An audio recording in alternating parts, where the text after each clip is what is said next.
Okay, here we go. We're gonna go in 3, 2, and 1. Hey everyone, it's meteorologist Joe Martucci. We are here on July 7th. This is like the latest we've ever done a wrap up this deep into the month. We do it first and third Wednesdays. Just so happens the first Wednesday of the month is the 7th. So we're going to talk about June here, but we'll chat a little bit about 4th of July weekend as well. Join with me as we do every month at the top of the month, New Jersey State Climatologist Dr. Dave Robinson, who just came off a vacation to one of the hottest places in the world a couple of weeks ago. He was just in the Pacific Northwest. So welcome back home. It's good to be back, but Pacific Northwest has to be on your bucket list. I know you told me that off camera. You said I had to go, and I said nothing really like interests me there, but I could be wrong. I'm sure I am. But you were there, just real quick. You were there during the massive record-breaking heat wave. You were mostly at elevation, so you escaped, the worst of it. But just tell us what it was like being there during that period of time. Yeah, I mean, well, it truly was tragic out there. Both in British Columbia, Washington, and Oregon, there were a number of excess deaths that still aren't understood. So let's put it in that context. This just obliterated past records. The closer you were to lower elevation and away from the immediate coast, the hotter you were. Places like Seattle and Portland and inland up in the Dalles, up the Columbia River Valley, where temperatures were 110, 117 degrees. Up in Lytton, British Columbia, 121 degrees. And then the next day, a brush fire essentially destroyed the town. Just horrific. I mean, this is like apocalyptic in some respects. It was shattering all-time records by 10 degrees. We were up at 3,500 feet in Bend, Oregon. It was 109 degrees. That broke their all-time record that went back 105 years, broke it by 5 degrees. The previous day, they had broken it by 4 degrees. The next day, it was only 102. It was 2 degrees off the record. It was cool. Now, I might add, though, I know what was happening back in Jersey, and you were dealing with a lot of heat and humidity. We were. And the discomfort index got well above 100. Now in Bend, when it was 109 degrees, the relative humidity was 7%. And the field temperature was 102. It was actually cooler than the temperature. So you weren't feeling that much cooler here in New Jersey when it came to discomfort because of the humidity levels. Right. It's a great example of it's not the heat, it's the humidity. I hear so much here. Of course, it can also work the other way because, if it was 116 degrees in Vegas, I always tell people, I said, listen, 116 in Vegas is still freaking hot. It doesn't matter what the humidity could be 0.1%. It's still hot. I mean, there's this famous postcard where there's a skeleton in the desert and underneath it, it says, but it's a dry heat. Right. But these numbers were just astronomical, and it was affecting vegetation. We saw impacts on vegetation when we went into the Willamette Valley for a day, where it had been 110 degrees. We're talking temperatures 30 degrees or more above normal, which is, here that would be like 120 because we average upper 80s during July. It would be like being 115 plus. Plus, it's very dry out there, of course, which exacerbates the heat. But I was telling you off camera, we were hiking up to 9,000 feet. We were at 8,000 feet 2 days where it was in, only the 80s. We were hiking around a lake at 6,000 feet elevation. Yeah. It was 90 degrees when we pulled into this dirt parking lot. And as we're hiking around the lake in the shade, there's still some natural snow. What? So I can't live that. You're telling me you made a snowball. I can't even imagine that. At 90 degrees. And now in the shade, it probably was only 85 degrees. I don't know. But it was just a remarkable event for that area. And it's really tragic in some respects, too. Something they had, frankly, never experienced before. Sure. Both the severity of the heat, and it was 3 days, and inland, it's still going on. Bend is still, I'm looking, they're still 10, 15 degrees above normal. And mind you, at the same time it was happening out there, there was a massive heat wave in Europe um, and Western Asia. Moscow was setting records, and Helsinki was setting records. So we're cooking, and the heat dome, if you will, is coming back, building back in the West Yeah. over the next couple of days. So I'll Yeah. tell you, it's and I just read a preliminary study earlier this morning out of a group in Europe that precedes. They usually are a couple days ahead of NOAA in Mhm. issuing their synopsis for the previous month. They say they're claiming North America was record warm June. Mm. I'm gonna write So that stay down. tuned for that to get a little bit more press. I think globally, fourth warmest June. The three above it were all in the last 5 years or so. Yeah. So the planet's cooking, folks. It's and we're seeing it in summer.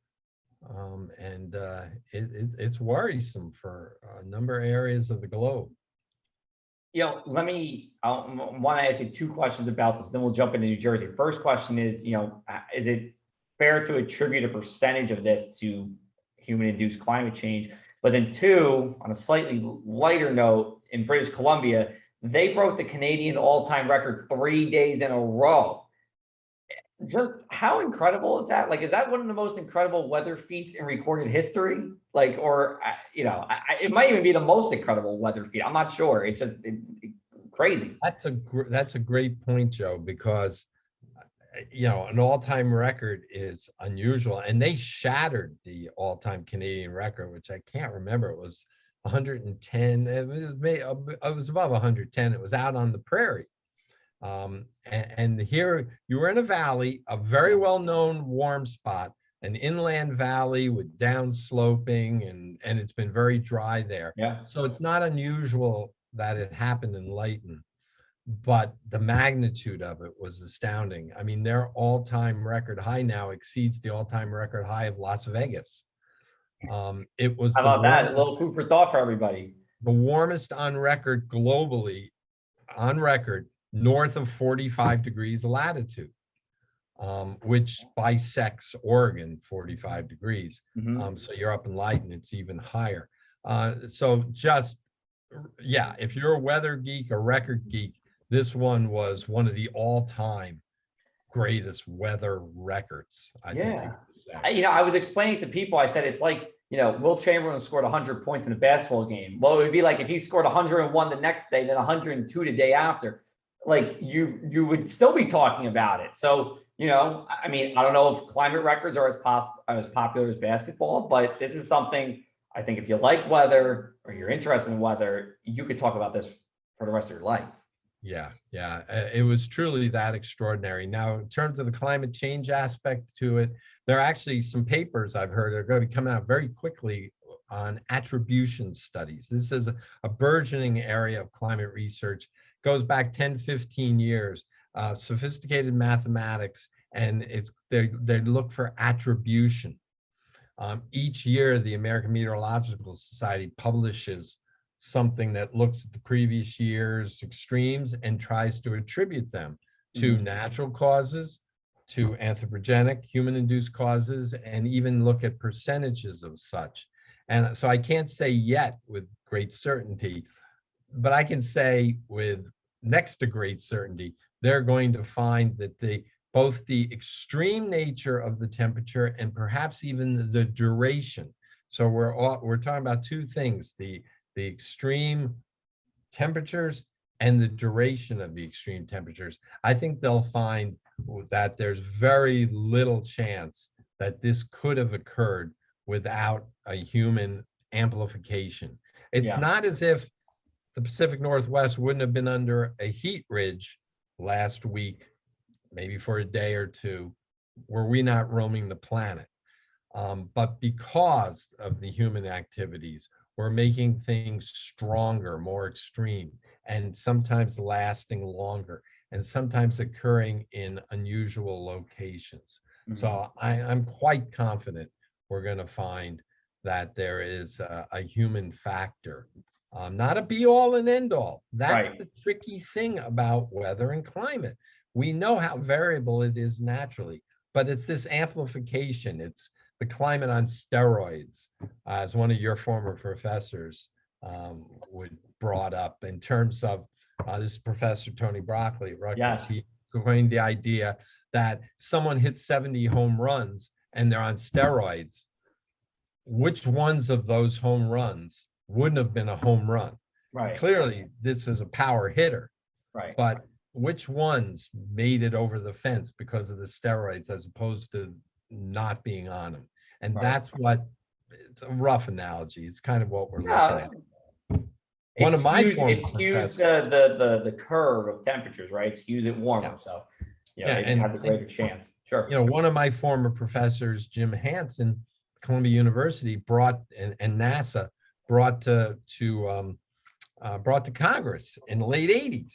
It was a die. It was dice. Mhm. And you roll the dice and it's loaded dice. So you're going to roll snake eyes more often than not because you've loaded the dice. Right. That's kind of what we're doing Right. with our climate system.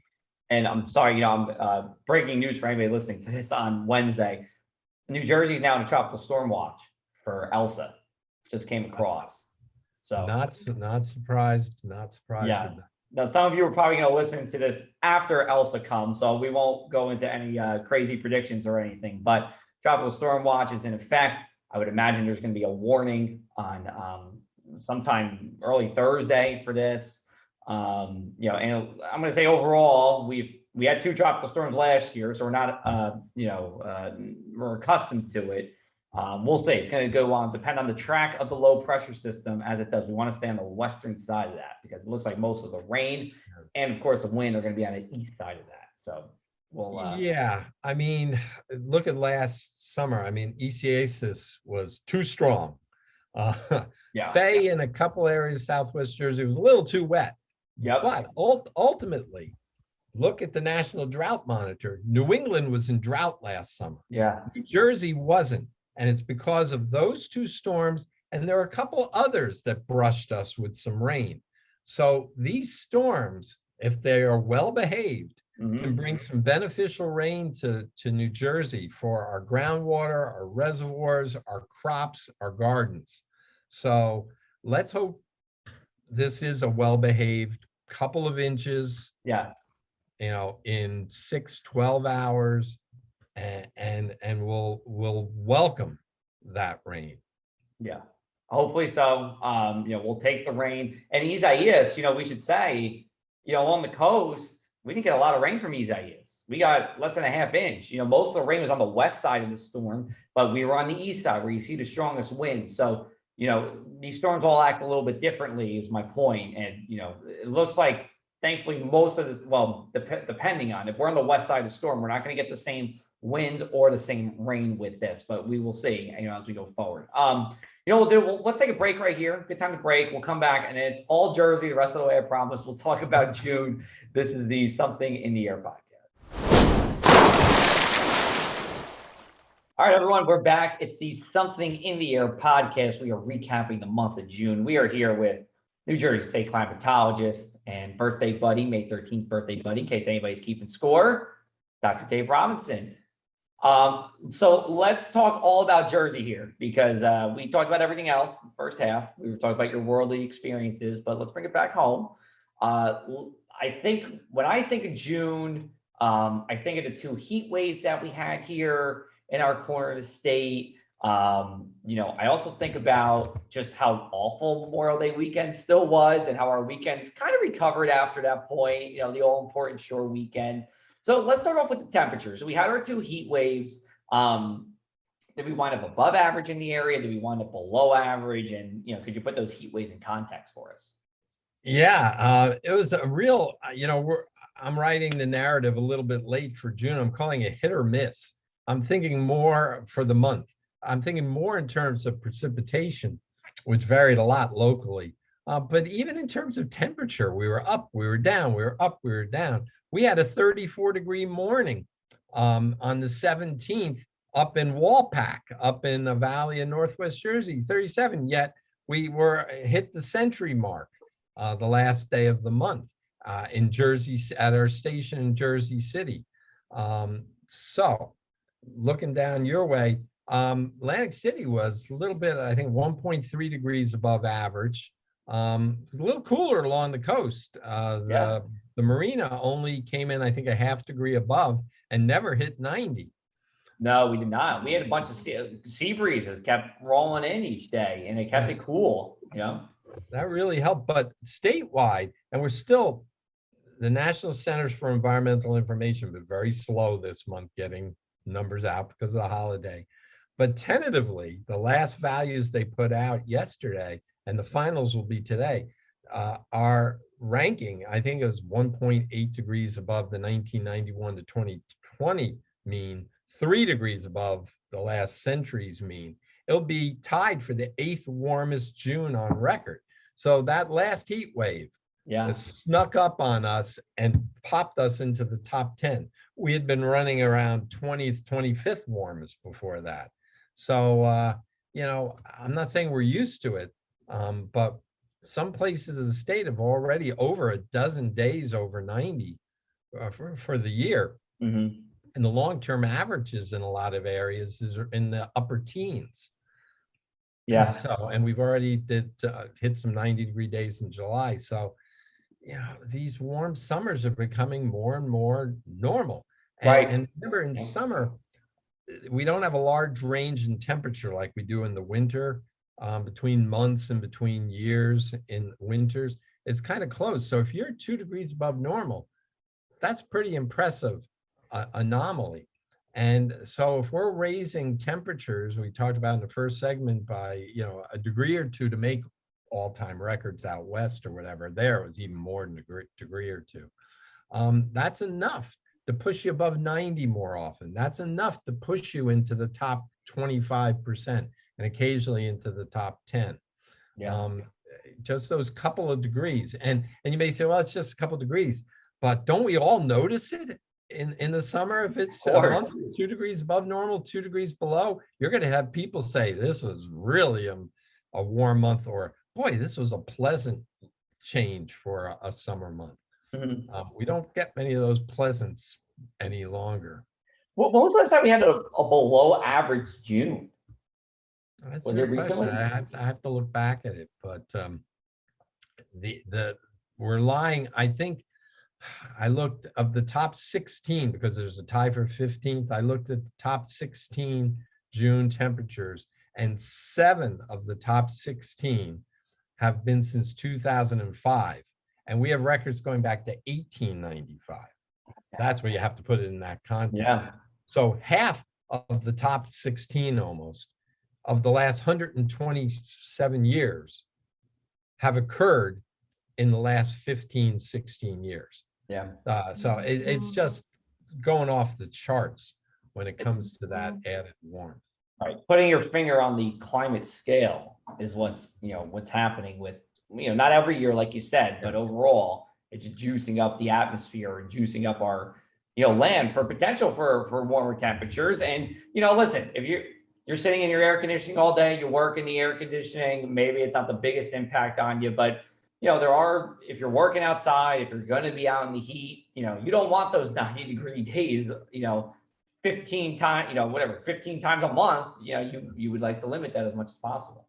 And the overnight lows too, if you don't have air conditioning, and I was going to touch on that, if you don't have air conditioning, and some people don't, when you get nights over 70, it's usually not a dry 70, it's a humid 70. That's uncomfortable to sleep in.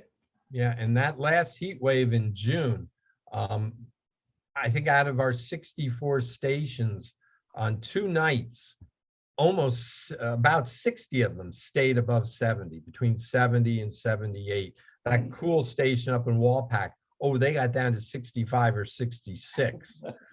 So, that last heat wave of the month was the one that had the excessively high temperatures, plus it had the humidity. I mean, High Point Monument, our station up there, hadn't hit 90 degrees since 2018. They got to 91. I guess it was on the 30th. They hadn't been to 91 since 2010, when it hit 95. 2010 was a real hot summer, people may remember. But that was the hottest temperature at the highest point in the state in 11 years was June 30th when it hit 91. You know, it was interesting. Just, you know, you talk about the heat here. Atlantic City International Airport was 90 on that first, on June 28th, 93 on that second day, the 29th, and then 94 and 30th. Nowhere really in South Jersey actually broke daily high temperature records, but that wasn't the case in the northern half of the state. Any particular reason for that?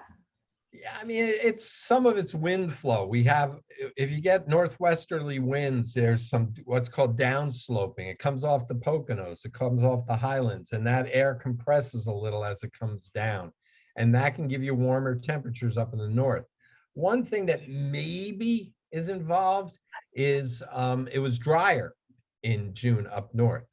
The northern part of the state had an inch or two less rain than the southern half, which was a little below average, but closer to average. And the drier land heats up more readily. I'd say that would be a secondary effect. I think it was more the wind flow patterns on those days that warmed up the north a little more than the south. Yeah, and to your point, you know, we had sea breezes working along the immediate shore. You know, Atlantic City Marina, a couple of those days where the airport was above 90, it wasn't even above 80 at the marina some of those days, and that was for both heat waves. So, you know, we did, you know, the sea breeze is your friend sometimes. Beach relief. Well, and remember, it was still June. So, Yeah, you know, that happens in late July, early August. You tack a couple more degrees onto Atlantic City Marina. right. But still, we're warming up our ocean temperatures, which actually helped to air condition our coast a little bit more during the heat of June this year. Yep, gotcha. We'll turn over to rainfall now. Of course, it's summer, so it can be very varied from one place to the other. So I know I know you have to take some of this with a grain of salt, but just talk about the month of June, you know, as a whole in South Jersey. Wetter than average, drier, about the same.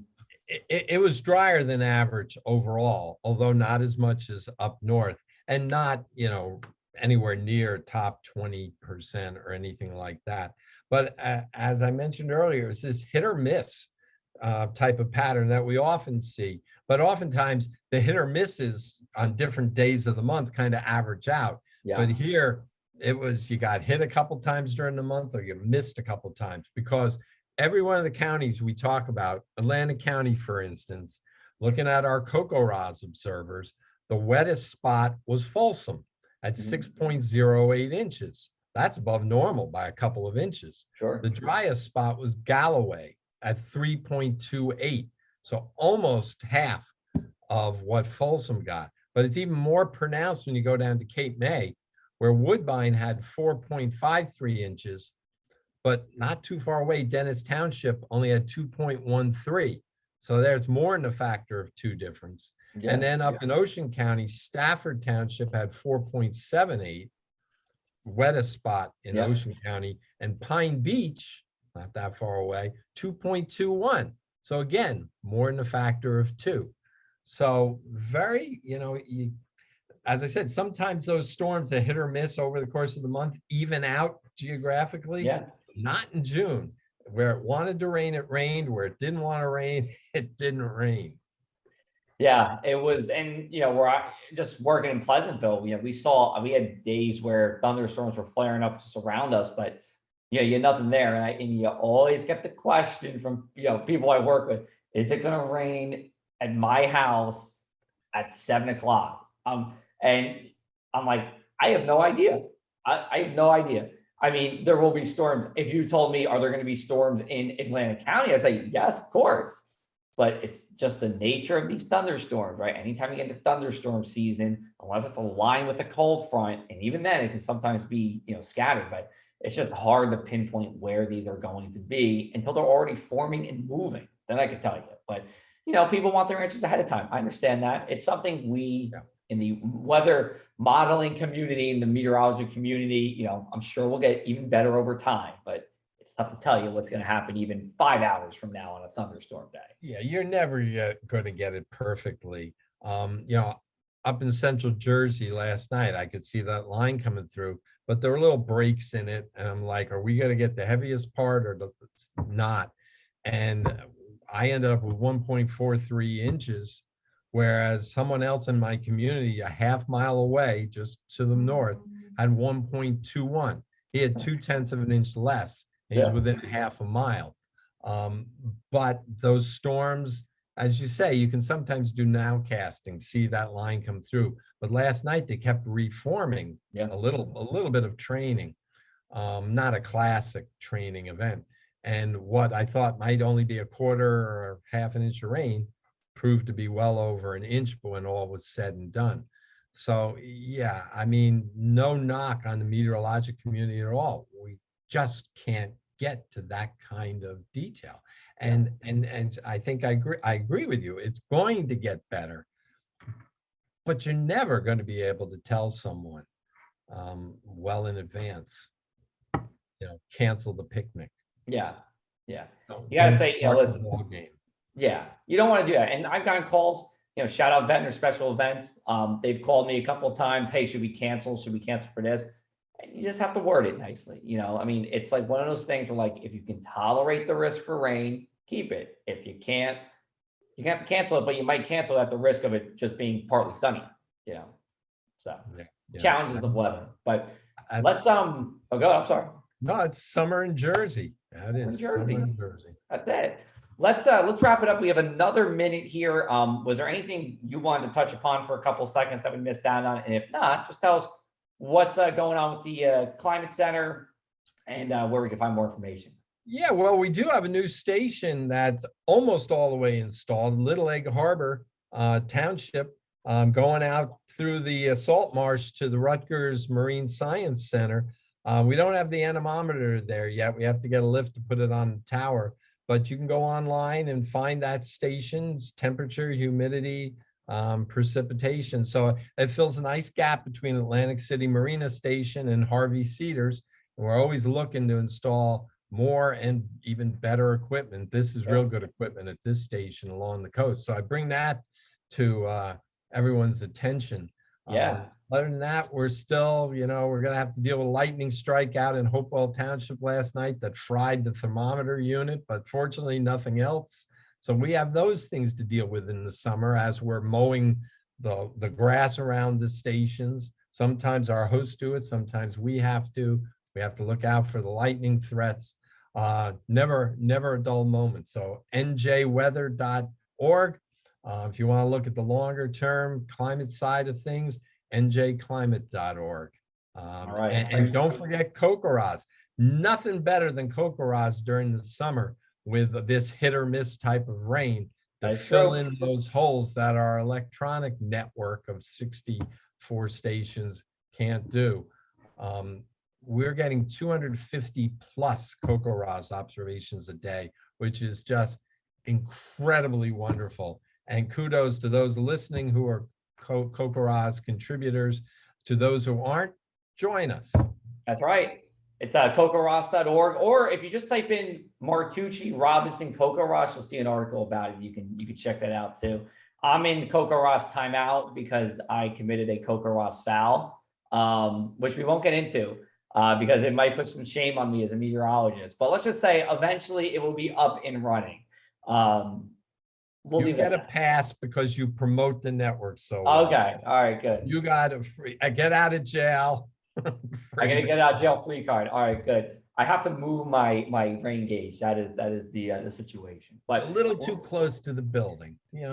It's so close to the building. It's actually on the building. That's how close it is. And they caught it, and I knew it was bad. I knew my 100% hand up, my fault. But we are gonna get that fixed. It's so close to the building that my co-leader, Matt Gerbush, the assistant state climatologist, and I thought you were pranking us when you showed us a picture of where I know, and I feel bad because you probably thought so highly of me, and then you said, "What is going on here?" But what did we teach you here? I failed. I have failed, but I'm going to rectify the situation. It will be fixed. I have to get a timeline on that, though. All right, let's wrap it up. We are good here. Dr. Robinson, thanks for being here with us today. We're going to chat with you guys on the look at my calendar, 1st of July, we have Matt Lanza, who I think you know Matt Lanza, right? Mhm. Matt Lanza, South Jersey native, runs a website, kind of runs like a Press Atlantic City weather thing, what I'm doing, but down in Houston. We're going to chat with him, and then we'll be back with you at the beginning of August. So take care, everybody. Stay safe, and we will chat with you guys soon.